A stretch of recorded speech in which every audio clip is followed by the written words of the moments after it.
Цаг үеийн мэдээллийн хөтөлбөрт анхаарлаа хандуулж байгаа үзэгч танд баярлалаа. Дараагийн мэдээлэл хүргэе. Аймгийн цэвэрлэх байгууламж ачаалал дийлхэ болсон тухай бид өмнө хүргэж байсан. Тэгвэл аймгийн цэвэрлэх байгууламжийг шинчилж 2010 оноос барилгын ажил нь эхлэх юм байна. За Ховд аймгийнхан бүрэн цэвэр эрүүл ус хэрэглэхгүй байна. Анх 1987 онд цэвэрлэх байгууламж ашиглалтанд оруулж дараа нь 2001 онд Азийн хөгжлийн банкны орон нутгийн нийтийн аж ахуйн чадварыг сайжруулах төслийн хүрээнд цэвэрлэх байгууламжийг шинжилэн ашиглалтанд оруулсан боловч өнөөдөр энэ цэвэрлэх байгууламж ачааллаа дийлхэ болж бохирыг бүрэн цэвэршүүлж чадахгүй байгаа юм байна.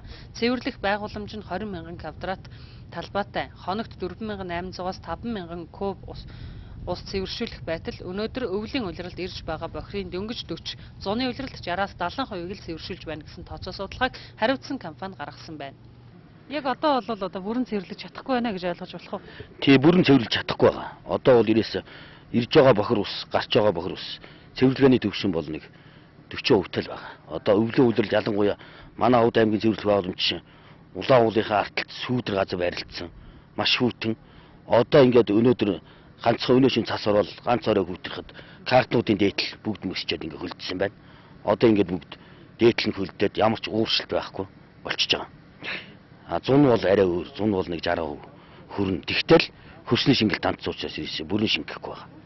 Ер нь цэвэрлэх байгууламжийн бохир дэвэрч ногооны талбаар орж иргэдийн ундны болон ногооны талбайг усалж байгаа тухай яриа жилийн жилд яригддаг. Цэвэрлэх байгууламжууд нь усаа шүүж цэвэрлэхэ болж илүү гарсан бохир нь шууд хальж бараг тусдаа гол мөрөн болон урсаж байгааг албаны хүн ярьж байлаа. Энэ байдал хэдий болтол үргэлжлэх вэ? Ямар ч байсан удаа дараа ярьж гүйцэлдсэний эцэст асуудал шийдэгдэх нь бололтой. Улаанбаатар хотын Ухаат компани зураг төслийн тендерт ялж бараг 3 удаа газар дээрэн ажиллан судалгаа тооцооныхоо ажлыг хийж гүйцэтгэхэд байна. Монгол улсын засгийн газрын дэмжлэгтэйгээр 2010 онд шинээр цэвэрлэх байгууламжийг барих ажил эхлэх юм байна.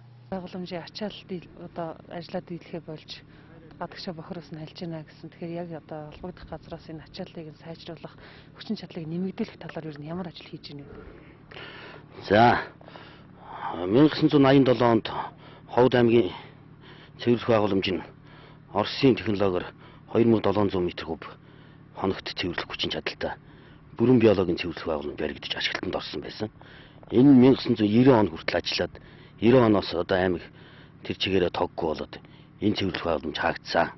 Тэгээ 97 оноос судалгаа явагдаад үндсэндээ 99 онд 2000 онд хийгдээд 2001 оны 100 одоо байгалийн биологийн цэвэрлэх байгууламж гэж ашиглалтанд орсон. Энэ нь бол тийм халуун орон шивэд гаралтай манай Монголын уур амьсгалд зохимж муутай юм цэвэрлэх байгууламж байсан юм аа.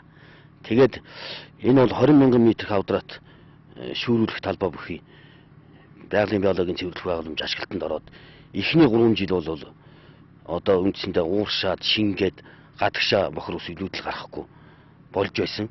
4 дахь жилээсээ эхлээд хөрсний шингээлт нь ханаад дээрээс нь Ховд аймгийн хэрэглэгчд нэмэгдэж хоногт ирдэг бохир усны хэмжээ маань нэмэгдээд өнөөдөр одоо хоногт 4,800-аас 5,000 м3 бохир ус цэвэрлэх байгууламжид ирж байна. Тэгээд энэ усны дөнгөж 50 хүрэхгүй хувь нь одоо өнөөдөр шингээд бусд нь ингээд илүүдлээр гарч одоо газар руу тэр дахин байрны хуучин дахины аж ахуйн доод тал руу ингэж хаягдж байгаамаа.